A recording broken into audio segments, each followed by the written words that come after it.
ಎಲ್ರಿಗೂ ನಮಸ್ಕಾರ. ನನ್ನ ಹೆಸರು ರಮ್ಯಾ ರಘುರಾಮ್ ಅಂತ ಹೇಳಿ.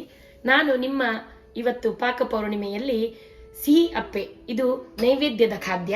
ಇದನ್ನು ಸುಲಭವಾಗಿ ಮಾಡುವುದು ಹೇಗೆ ಎಂದು ತೋರಿಸೋಣ ಬನ್ನಿ. ಇದಕ್ಕೆ ಬೇಕಾಗುವ ಸಾಮಗ್ರಿಗಳು: ಸಣ್ಣ ಹಳದಿ ರವೆ, ಕಾಯಿ ತುರಿ, ಬಾಳೆಹಣ್ಣು, ಬೆಲ್ಲ, ಗೋಧಿ ಹಿಟ್ಟು ಮತ್ತು ಏಲಕ್ಕಿ. ಮೊದಲು ಒಂದು ಬಾಣಲೆಯಲ್ಲಿ ಬಾಳೆಹಣ್ಣನ್ನು ಚೆನ್ನಾಗಿ ಕಿವುಚಿಕೊಂಡು, ಗಟ್ಟಿಯಾಗಿ ಇದ್ದಲ್ಲಿ ಪಕ್ಷ ನೀವು ಮಿಕ್ಸಿಯಲ್ಲಿ ಹಾಕಿ ಕೂಡ ರುಬ್ಬಬಹುದು. ನಾನು ಕೈಯಲ್ಲಿಯೇ ಇದನ್ನು ಚೆನ್ನಾಗಿ ಸ್ಮೂತ್ ಅನ್ನು ಮಾಡಿಕೊಳ್ಳುತ್ತಿದ್ದೇನೆ. ಇದಕ್ಕೆ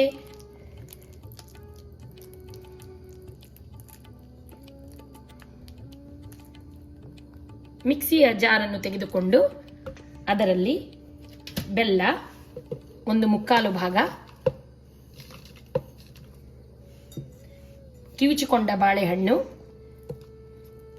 ಅರ್ಧ, ಮತ್ತೆ ಕಾಯಿ ತುರಿ 1/4 ಕಪ್ ಅಷ್ಟು ಕಾಯಿ ತುರಿ. ಇದನ್ನು ಚೆನ್ನಾಗಿ ರುಬ್ಬಿಕೊಳ್ಳುವುದು.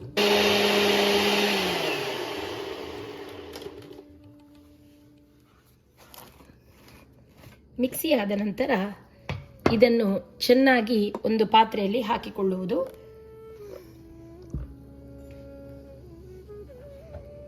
ಇದನ್ನು ಹಾಕಿಕೊಂಡ ಮೇಲೆ ನಾವು ಅದಕ್ಕೆ ಇಟ್ಟಿದ್ದ ರವೆಯನ್ನು ಹಾಕಿಕೊಳ್ಳಬೇಕು.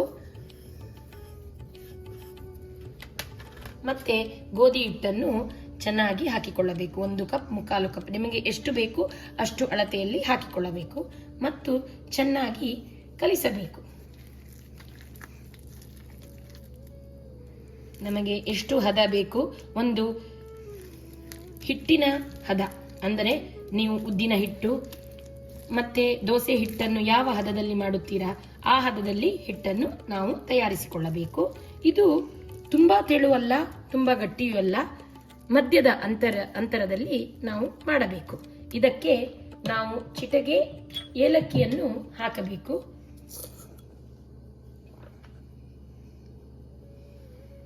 ಏಲಕ್ಕಿ ಹಾಕಿದರೆ ತುಂಬಾ ರುಚಿ. ಮತ್ತೆ ಇದಕ್ಕೆ ಚಿಟಕೆ ಉಪ್ಪು, ಈಗ ಚಿಟಕೆ ಸೋಡವನ್ನು ಕೂಡ ಸೇರಿಸುತ್ತಾ ಇದ್ದೇನೆ. ಈಗ ಈ ಹಿಟ್ಟನ್ನು ಸುಮಾರು 5 ನಿಮಿಷಗಳ ಕಾಲ ನಾವು ಇಡಬೇಕು. ನಂತರ ಸಿಹಿಯಾದ ಅಪ್ಪೆಯನ್ನು ಹೇಗೆ ತೆಗೆಯಬೇಕೆಂದು ನಾನು ನಿಮಗೆ ತೋರಿಸುತ್ತೇನೆ.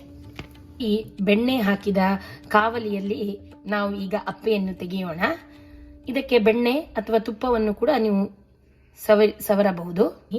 ನಮ್ಮ ರುಚಿಯಾದ ಅಪ್ಪೆಯನ್ನು ಹೇಗೆ ಹಾಕುವುದೆಂದು ನಾನು ತೋರಿಸುತ್ತೇನೆ. ಮೇಲೆ ಸ್ವಲ್ಪ ಬೆಣ್ಣೆಯನ್ನು ಹಾಕಿ ಕೂಡ ತೆಗೆಯಬಹುದು. ತುಪ್ಪ ಇದ್ದಲ್ಲಿ ತುಪ್ಪವನ್ನು ಹಾಕಬಹುದು. ನಾನು ಇಲ್ಲಿ ಬೆಣ್ಣೆಯನ್ನು ಉಪಯೋಗಿಸುತ್ತಾ ಇದ್ದೇನೆ.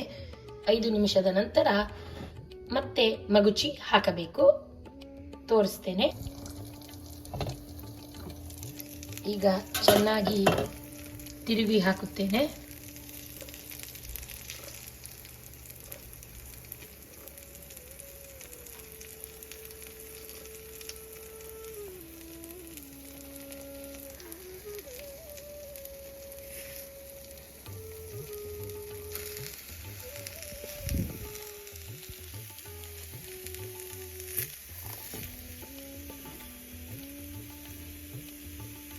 ನಮ್ಮ ಸಿಹಿ ಅಪ್ಪೆ ಈಗ ಬೆಂದಿದೆ.